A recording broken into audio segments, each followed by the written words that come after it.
Hello.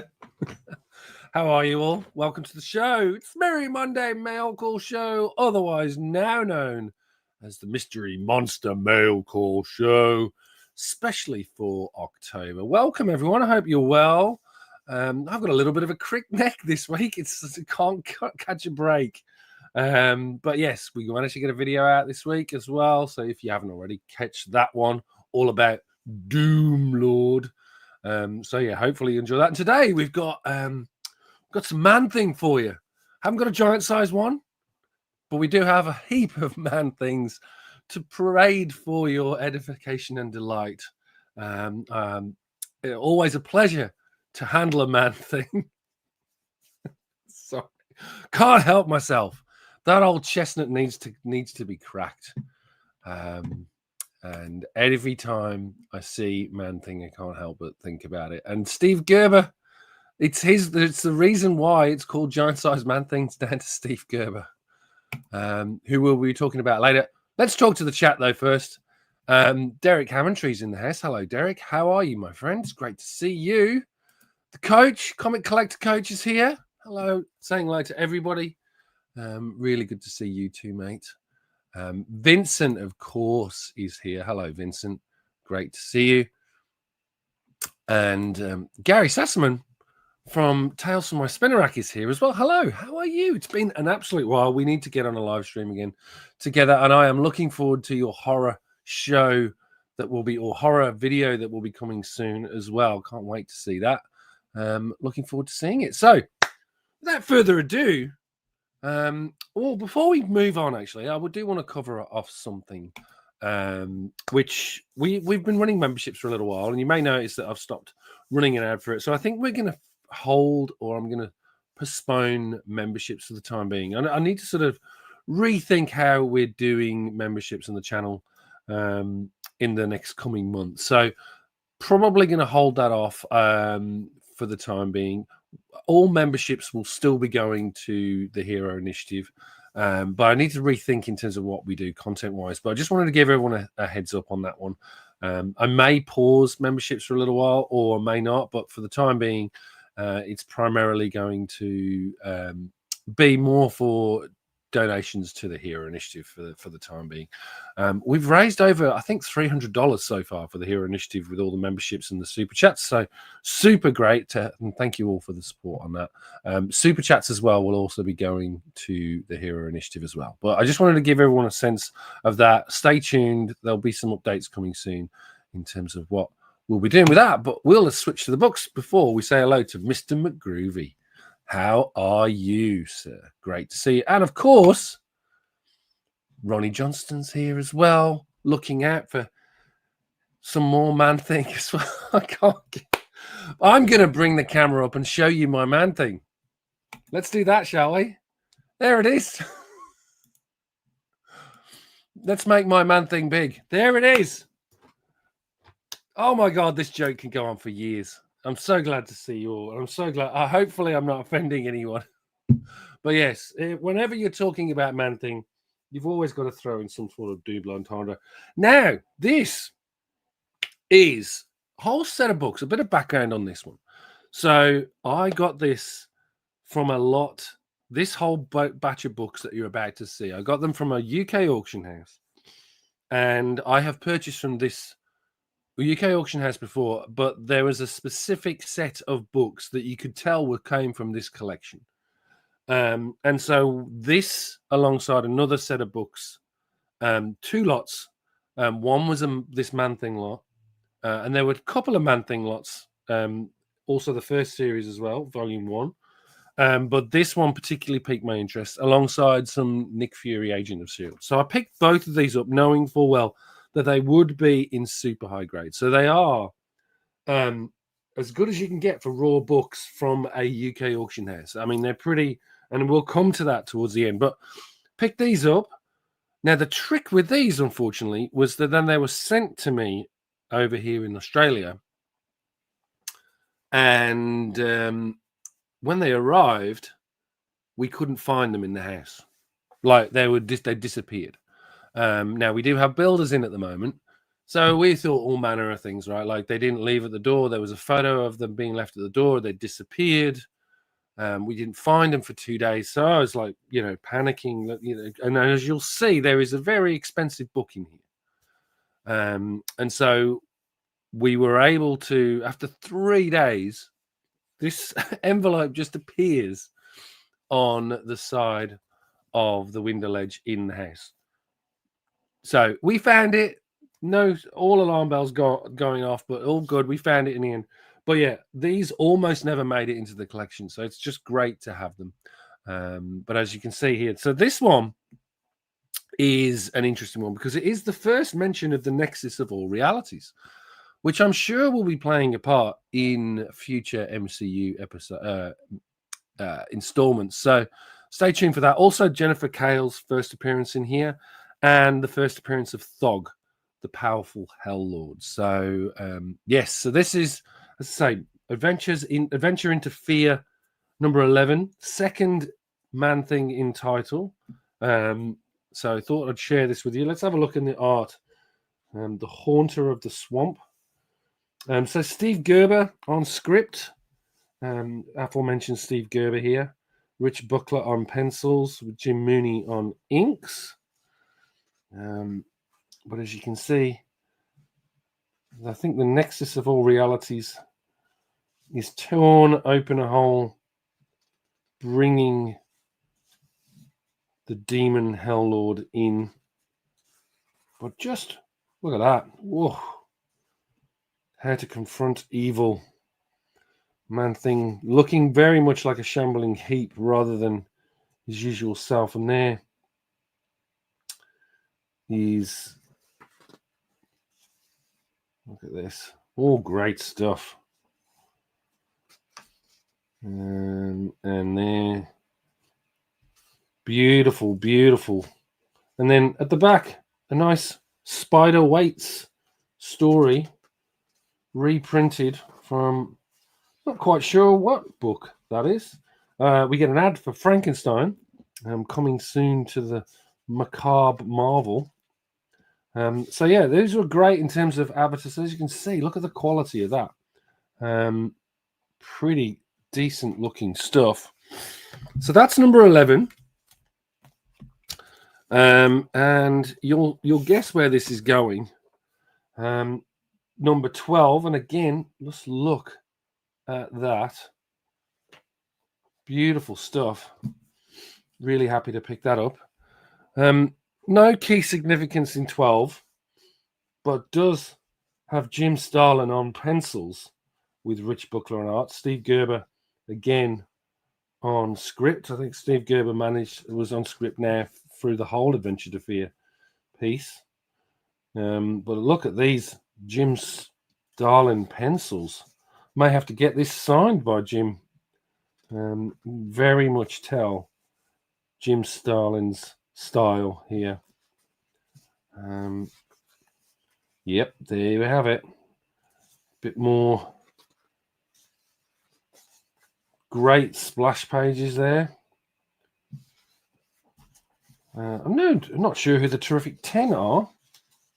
And then some more great Jim Starlin. And this is before he sort of does the burning of the Face of Horror, another one of these.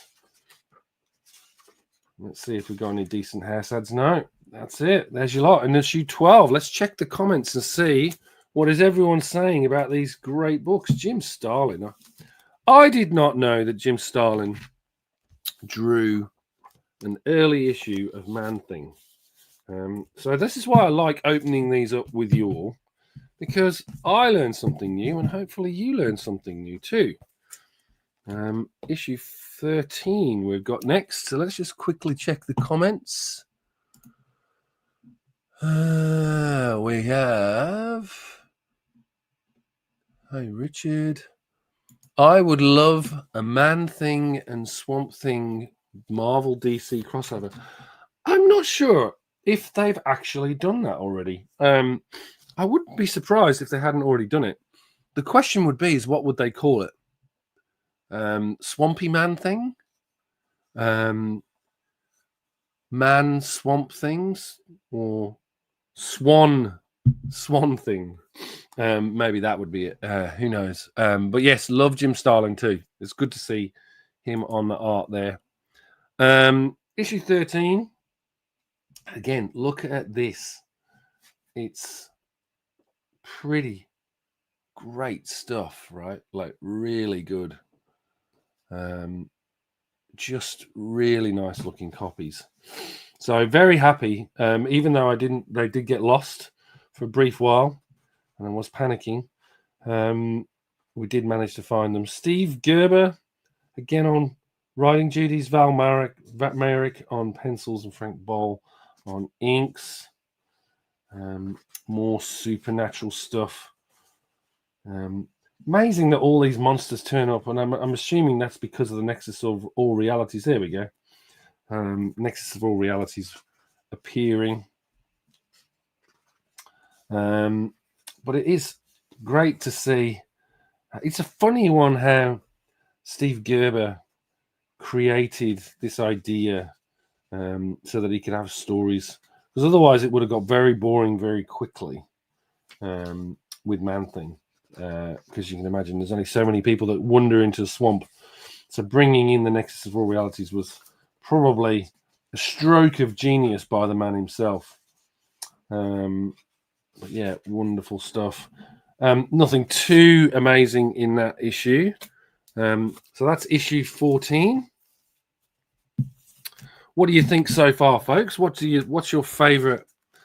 I'm still missing. I would have liked to have got issue 10, which is the first in title of Man-Thing with his own title. Again, look at this. Look at the gloss on that thing. They are absolutely beautiful, these. I'm very, very happy with, just look at them. They're fantastic. So super, super happy there.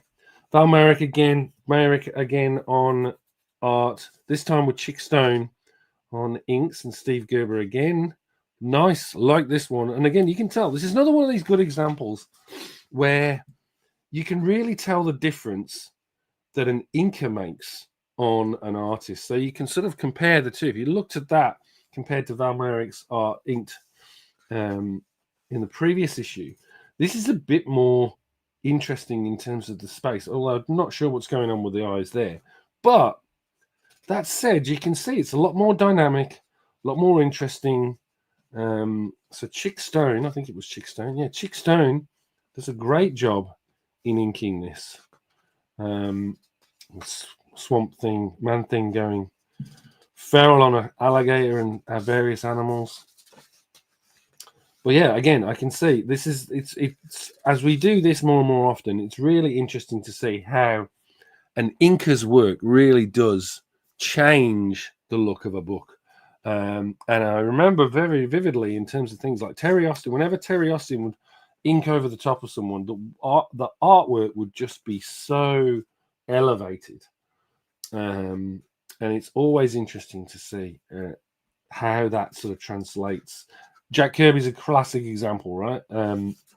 Certain inkers just absolutely destroyed Jack's work. But yeah, again, I think Jack's work was just stunning. But equally, it could be made to look terrible with a poor inker. And that's the thing, you've got to get it right. We've got an house ad here for the Ultimate Fan Club Foom, Friends of Marvel. So the house ad there. And then a first for Marvel. Have we got a Fear Fest for you? The Haunt of Horror with Frank Brunner, Mike Plug, and Gray Morrow. I need to check that one out. Haunt of Horror, on sale March 20th. But this is issue 14. Now, issue 14, first appearance of Dakim the Enchanter. So there's issue 14 for you folks. Let's see what our friend Ronnie has to say. I admittedly wasn't familiar with the Man-Thing until the Disney Werewolf by Night special. I've since gotten a few issues from the first 2 runs. Love the artwork and the character concept. Nice books you've got. Thank you very much. It's one of those characters that is, it's always been around, perennial favorite for me. And I think his visual style is also interesting. I think it's much better than Swamp Thing, but I think story-wise, Swamp Thing is a bit more interesting. Particularly the way Alan Moore took it back in the 80s. Doesn't need to be an amalgamation. We were talking about Swamp Thing and Man Thing sort of teaming up, but yes, it would be nice to see an amalgamation just to see what it could look like. But I do agree, it would be nice to see a battle, and who knows, a vegan warriors mashup. Yeah, probably. Again, I don't really want to be. There's a joke there, and I was about to say it, but I probably shouldn't, so I won't. I have a number 1 en route. Can't wait. Great to hear. I would love to.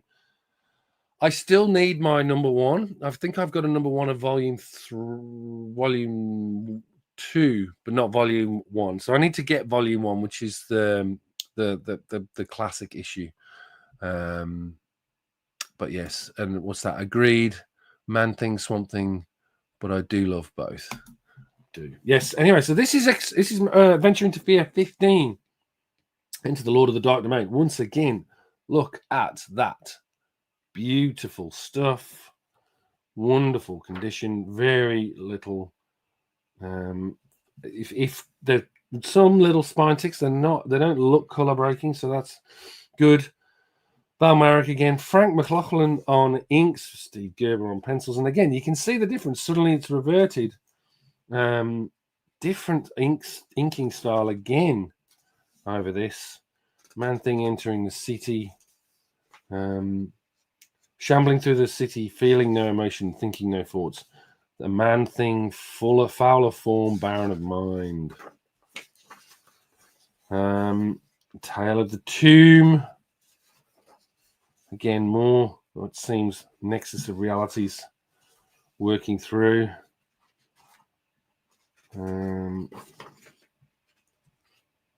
Man Thing brought in. There's the living mummy ad. Look at that. Whoa. I have never seen that. That is really cool. He lives, he walks, and bullets cannot stop him. He waited 3,000 years to wreak the revenge of the monster. One of the greatest fear fests of all time. Another Marvel masterwork. Supernatural thrillers, The Living Mummy, issue 5. Look at that, folks. So what I like about these is just digging through these issues. It's just so nice to be able to see some of those house ads and be reminded of them. Here's another. Speaking of house ads, we've got some house ads for Friends of Old Marvel, Foom again, and then Vampire Tales, Tales of Mobius. Mobius. First fearful issue. The man-bat called Morbius, Spider-Man's most macabre foe, now in a series all of his own. Yep, always do love picking these up. So that's issue 15. Has anyone guessed yet what we're getting towards? What's the big book that's coming that I was lucky enough to pick up a really high-grade copy of? Issue 16. Frank Brunner cover there. This one does have a couple of little spine ticks alongside here. You can see color breaking. So not all hits. Still in decent shape, but just this would not grade in the high 9s, unfortunately. Val Marek on art and Sal Trappini on inks. And again, duplicating the work here. But again, you can really tell, again, different inking style. Looks pretty good. So quite more detailed than the previous issue. But it's just always fun to sort of read through and check these issues out. Why that guy's got no shirt on, I'll never know. Clearly it's hot in the swamps. There's an ad for Conan King Cull. Some Barry Windsor Smith art there. Because you demanded it, Savage Tales is back. And there's Swamp Thing. For whatever knows fear burns at the man thing's touch. So this is issue. I'm not sure if this is the first time that this is where this is used. I was hearing that one of these issues, I think it may be this one, which is the first time for whoever knows fear burns at the man's thing's touch is when that's probably used. I will do some work. But in addition to that, we do get an ad for Foom, and we get a Strange Tales featuring Brother Voodoo ad. First appearance of Brother Voodoo. So probably this is the first appearance and not that issue. Very similar to the Hulk 181 in the Thor issue as well. Always like picking those up. That's issue 16. I will check that out, whether that is, or if someone in the chat can do a quick look to let me know if that is the first issue where man things burning touch comes into play. That would be great. I believe it's actually Fear 10 where that phrase is used. Might be. We'll double check that. Yeah, maybe it is. It doesn't look like it's used outside of that until that issue again, because we've just gone through the issues and I didn't see it before. So good to see. We also have I Don't Like Comics. Hey, mate, from Canada, Ontario, Cambridge. Nice to see you. Who else have we got that's joined recently? Brian's here as well. Hey, Brian, great to see you, mate. Hopefully you're not too busy. Everything closed off now. I Have Comic Issues is here too. I'm looking forward to the show. We'll join Mr. Aikins. Hopefully ask him some questions. So great to see you all. Welcome. Then issue 17. Now, this one is the first appearance of Wonder.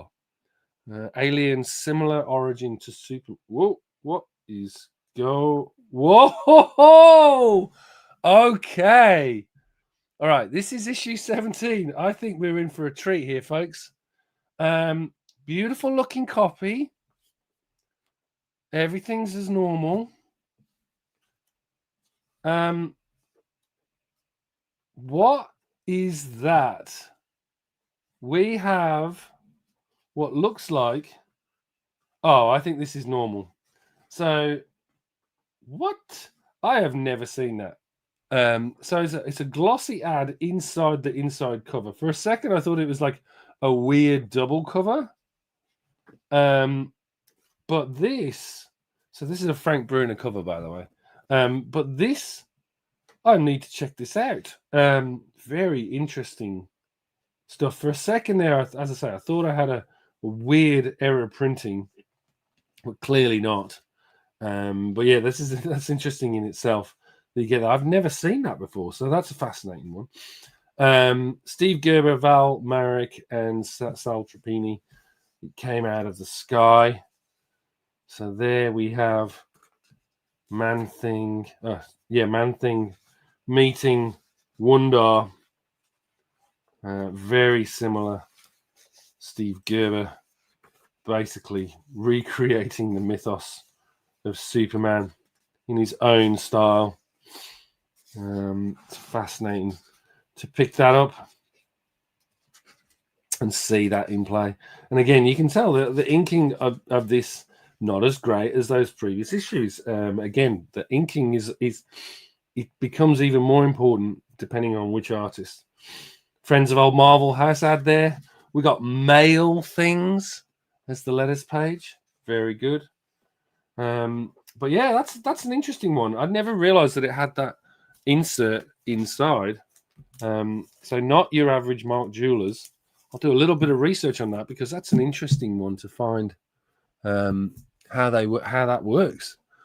Tales from My Spinner Rack. For many years, I owned Fear 17 cover. Bought it at a con in the 1970s for $35. Sold it a long time ago for far too little money by Frank Bruner. Yes. Yeah, exactly. And I think I'd love to know if that issue does have internals like that, because I've never seen that insert before. I mean, it was fully glossy as well, so interesting times. As I say, for a minute I was like, oh, I've got this amazing double cover error, but I didn't. Issue 18. The Thing shambling towards us out of the swamp. Mary, in the name of heaven, let's get out of here. No, not without Kevin. Not without Kevin. Okay, look at this. Sal Trapani inking Val Merrick again. Steve Gerber on art. And again, you can really see the difference here. Although that splash page is pretty impressive. But you can really tell. I like this. Roach creates a masterpiece. Swamp Thing, sorry, Man Thing, saving the child, Headless Horseman rides again in supernatural thrillers. Look at that ad there.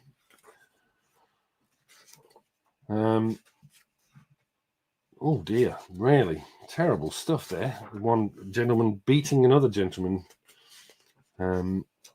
Foom, nice Spider-Man medallion coin for all you Spidey fans. This is what you want today, a coin, tomorrow, Mount Rushmore. And there is Man Thing being destroyed by flame, but getting out of that. There's your beautiful, beautiful issue 18.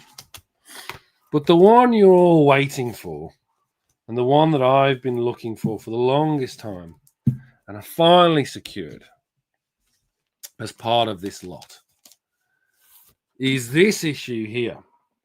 Now, I will show it in the camera so you get a real sense of it. It's in very, very nice shape. This will be getting graded. This is Adventure into Fear 19 with the Man Thing, The Land Between Night and Day. This is the last Adventure into Fear before it moved to Man Thing issue 1, or from volume 1. And this is Val Merrick on art, Sal Trapani on inks, written by Steve Gerber, The Enchanter's Apprentice. This issue, as you can see here, he's in the nexus of all realities at this point. Battles going on in the sky, soldiers everywhere, the princess, various others. And as you can see here, very interesting. Korik, warrior prince, arrives, but it's here. Dakim the Enchanter's here. And there's an advertisement for Special Marvel Edition, Hands of Shang-Chi, Master of Kung Fu. Awesome art by Jim Starlin there. But I'm getting to this point here. It has to be. There we are, folks. The reason for this book, why I wanted it so badly and so happy to get it. The first appearance of Howard the Duck in, as I say, Nexus of Royalties. Now, unfortunately for Howard, he would perish in the next issue before, and the reason why he perished was because a certain Roy Thomas, who was editing the title at the time, couldn't stand Howard, hated him, and ordered Gerber to get rid of him. And so at the end of the next issue in Man Thing 1, Howard dies, but he's only brought back in Giant Size Man Thing issue 4 and 5 before he moves to his own title. But as I say, I've been looking for this for the longest time, and to get it in such high grade, really happy. And they say he's only in 4 panels in this book. 1, 2, yes, 3, 4. So made a massive impact even in that short time. So there you have it, folks. That's what I was hoping to share with you today, is obviously these Man-Thing stories. But this is the book of the day for me, and a nice, massive key. Issue 19, Adventure into Fear, first appearance of Howard the Duck. So, yes, a little bit of horror this morning, but we've basically brought to life some Howard the Duck as well. Bo's here. Good morning, mate. We're actually just about to finish the show, so welcome, sir. Welcome. And JSS is here as well. Hello, how are you, John? Great to see you as well. And with that, folks, it's been an absolute joy hosting you on today's show and showing you some of these books. I hope you got a kick out of seeing these Man-Thing issues, and I hope I didn't offend too many people by showing my Man-Things. I don't like getting them out very often, but when I do, I like to share them with you all. So it's been absolutely fun taking you through the books. And let me just see if I can switch the screen. I will see you all next week. Next week, we're going to be doing Mark Spear's Monsters, doing a bit of a deep dive on that. I've been a Mark Spear's Monsters fan since day dot. We'll have a few little surprises. Obviously, the blind bags are out, so I might do some blind bag pulls. But yes, loved having you all to join me for that first in title reveal of those Man-Things. Please let me know in the comments down below what you thought of the books, what you think of Man-Thing, and the ever-arching question, who wins, Swamp Thing or Man-Thing? Let me know. And with that, have a great week, everyone. It's great to see you. And I'll see you all very, very soon. Take care. Have a good week.